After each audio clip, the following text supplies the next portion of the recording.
नमस्कार, जेके अपडेट में आपका स्वागत है। दोस्तों, जैसा कि आप देख रहे हैं कि अभी चुनावी मौसम जो है वो ज़ोर पकड़ने लगा है और चुनावी सरगर्मियां डीडीसी चुनावों के साथ भी तेज़ हो चली हैं।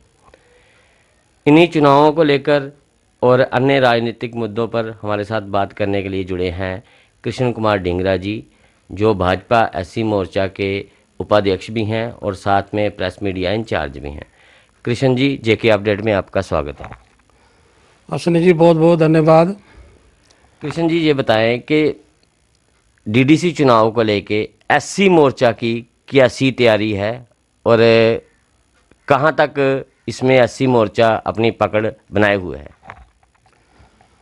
अश्विनी जी, हमारा ये जो समाज एससी मोर्चा है और बीजेपी के साथ ये पूरी तरह जुड़ा हुआ है और हमारी ये कोशिश है कि लोगों को जाकर हम अपने एरिया में जाकर जहाँ भी हमारी पार्टी हमें डिप्यूट करेगी और वहाँ जाकर, और ख़ास करके मैंने बिश्नाह से असम्बली का इलेक्शन भी लड़ा है और मैं उस एरिया में भी जाकर लोगों को ये बात भली भांति बता रहा हूँ कि अगर कोई हमारा यहाँ भला हो सकता है हमारे समाज का, तो भारतीय जनता पार्टी के साथ जुड़ने से ही हो सकता है। क्योंकि भारतीय जनता पार्टी जो है ये उस नारे को लेकर चली है कि सबका साथ, सबका विकास और सबका विश्वास। तो हमें इस विश्वास को लेकर आगे बढ़ना है और जैसे कि हमारे प्रधानमंत्री जी का ये नारा है, तो हमारे स्टेट के रविंद्र रैना जी का, प्रेसिडेंट जी का भी यही नारा है कि हमें सबको लेकर चलना है और भारतीय जनता पार्टी को हर जगह मजबूत और कामयाब बनाना है। डीडीसी चुनाव में एससी मोर्चा को कितने % जो सीटें दी गई हैं, क्या उनका वो जो आरक्षण का एक पैरामीटर है उसे पूरा किया गया है? अश्विनी जी, आरक्षण का जहाँ तक ताल्लुक है हमारे शेड्यूल कास्ट समाज का, तो जम्मू कश्मीर के अंदर 8% का जो रिजर्वेशन प्रावधान है वो हमारी गवर्नमेंट ने हमें दिया है और उसी के मुताबिक हमें एससी समाज की जो महिलाएं हैं उनको भी आरक्षण दिया है और जो पुरुष हैं उनको भी आरक्षण दिया हुआ है। लेकिन ये एक चीज़ और है कि एससी समुदाय है जो है वो ये चीज़ की मांग कर रहा है कि उनको 15% जो उनका हक है वो दिया जाए। तो क्या 15% पूरा दिया गया कि नहीं? देखिए अश्विनी जी, जो सेंट्रल गवर्नमेंट जो आरक्षण वहाँ पर है वहाँ पर तो हमारा 15% बनता है, लेकिन हमारी यूटी में यहाँ हमें 8% ही मिला है। हम कोशिश कर रहे हैं थोड़े दिनों के अंदर हम हमारे माननीय एलजी साहब से भी हम उनको भी मिलेंगे, उनको भी एक ज्ञापन देंगे, हम दरख्वास्त उनसे भी करेंगे मेमोरेंडम के रूप में कि हमारा ये जो आरक्षण है एज पर सेंट्रल गवर्नमेंट के मुताबिक बढ़ाया जाए।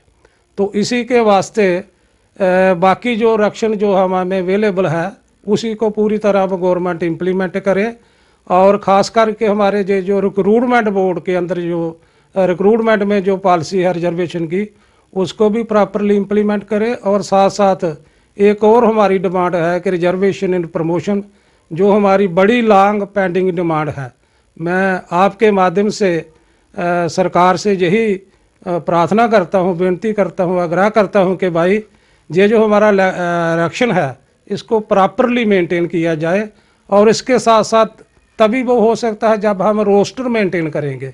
रोस्टर आज तक डिपार्टमेंट के अंदर वो मेंटेन प्रॉपरली नहीं हुआ है। मैं ऑनरेबल गवर्नर श्री मनोज सिन्हा जी से भी दरख्वास्त करता हूँ कि रोस्टर की जो प्रक्रिया है इसको पूरा किया जाए और निर्देश दिया जाए हर एक डिपार्टमेंट को कि एससी एसटी का जो रिजर्वेशन है इसको पूरी तरह इम्प्लीमेंट किया जाए विद लेटर एंड स्पिरिट।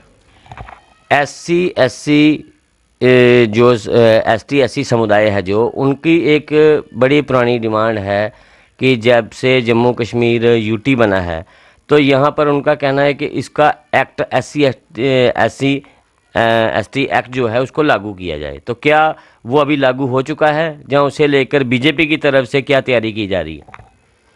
देखिए, हमारा जो एससी एसटी एक्ट है वो हमारी सरकार ने 31 अक्टूबर को सेंट्रल गवर्नमेंट के जो सारे जो लॉ जो जब एब्रोगेशन हो गई, तो एब्रोगेशन के बाद आर्टिकल जब 370 ख़त्म हो गया, तो सेंट्रल गवर्नमेंट के जितने भी जो लॉज थे वो यहाँ पर इम्प्लीमेंट हो गए। खास करके हमारा ये जो SC/ST एक्ट है ये भी जम्मू कश्मीर में अब लागू हो गया, जिसे जो हमारे यहाँ के जो कश्मीरी रूलर थे ये इसको नहीं लागू करते थे।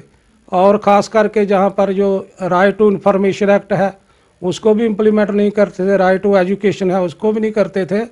तो कहने का मतलब यह है कि हमें बहुत घाटा हुआ ये जो हमारा 370 दफ़ा के तहत यहाँ पर जो जहाँ पर लगाई गई थी।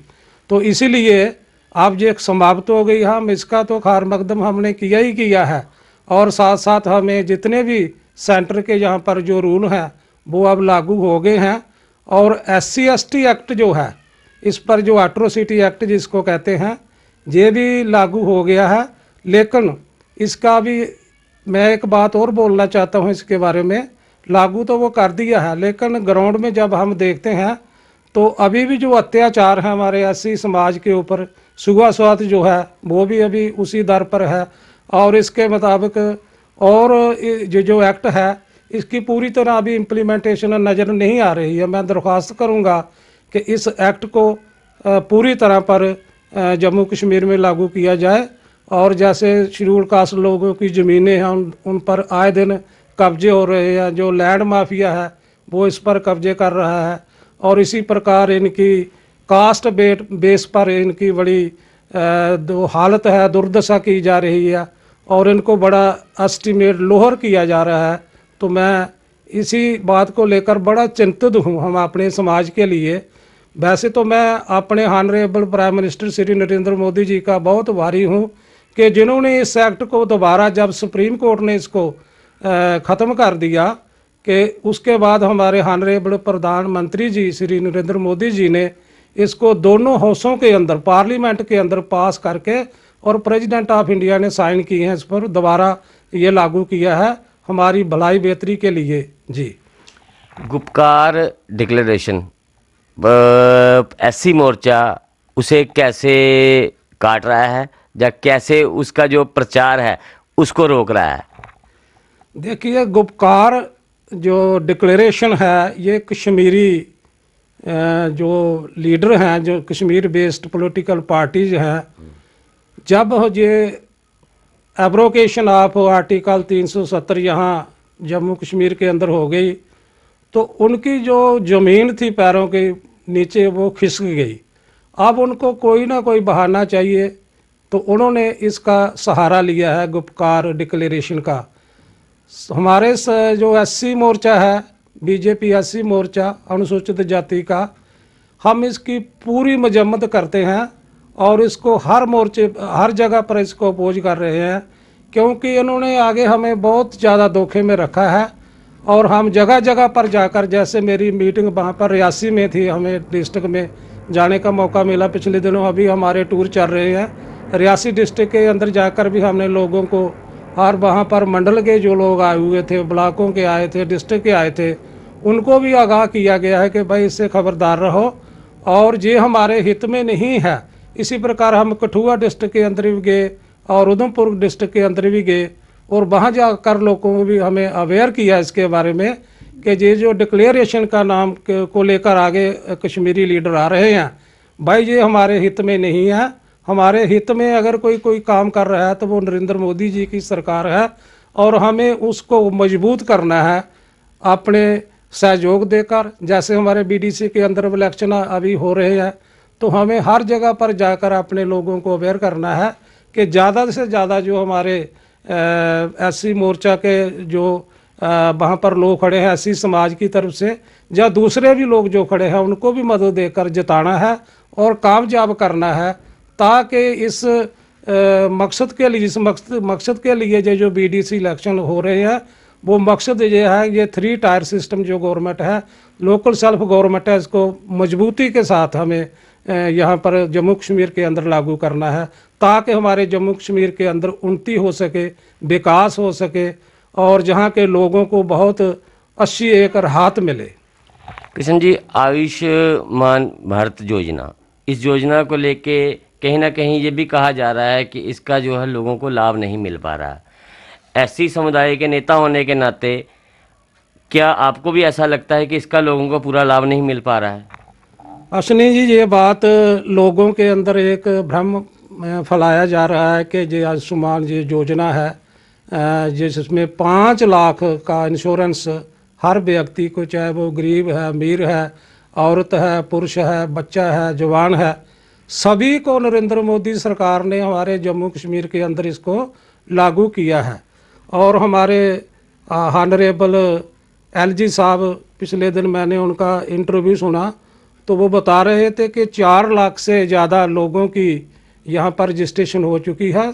कहने का मतलब है कि 4 लाख से ज़्यादा लोग इस योजना को अपने रजिस्ट्रेशन करा चुके हैं और अभी ये जो रजिस्ट्रेशन ये चल रही है, ये बहुत बड़ा एक लाभकारी कदम जो हमें सरकार ने हमें दिया है। हम तो तहे दिल से सरकार का शुक्रगुजार हैं, क्योंकि कोई भी गरीब आदमी जो है जब उसको कोई बीमारी घेर लेती है या कोई ऐसी दुर्घटना उसके साथ हो जाती है तो वो कोई ऑपरेशन कराने के काबिल नहीं रह जाता। सारी ज़िंदगी की कमाई हुई पूंजी जो है वो भी लगा दे तब भी उसमें वो सफल नहीं हो सकता। तो हम धन्यवाद देना चाहते हैं नरेंद्र मोदी की सरकार को कि जिन्होंने इतना अच्छा काम किया है।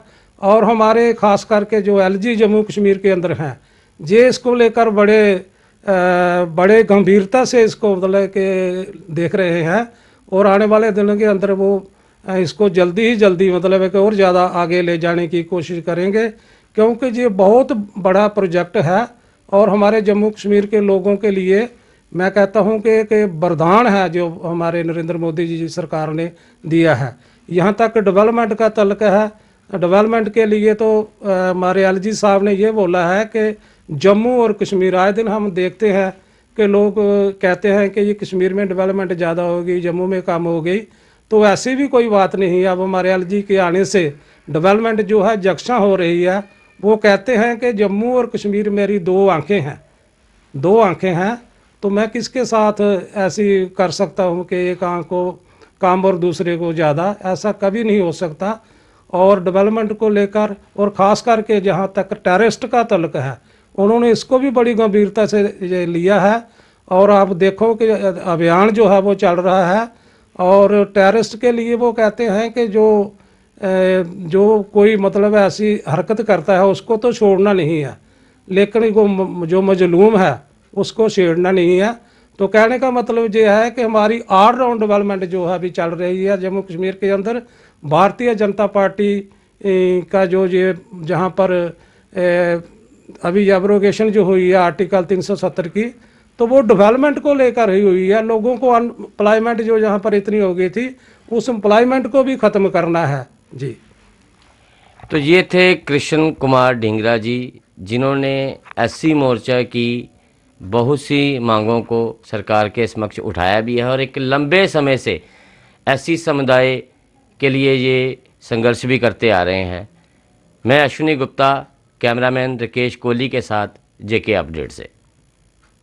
देश के निर्माण और उन्नति में सहयोग, आपके हर कदम में आपका हमसफर। कश्मीर टर्बो टीएमटी सरिया, चाहे भूकंप आए या तूफान, सुरक्षित रहें आप और आपका मकान। अपनाइए आपका अपना कश्मीर टर्बो टीएमटी सरिया, trust and reliability. JK update रहे हमारे साथ। अगर आप ये वीडियो YouTube पर देख रहे हैं तो हमारे YouTube चैनल को सब्सक्राइब करें और बेल आइकन को क्लिक करें। अगर आप ये वीडियो Facebook पर देख रहे हैं तो हमारा Facebook पेज लाइक जरूर करें। For advertisement please contact 7051091811।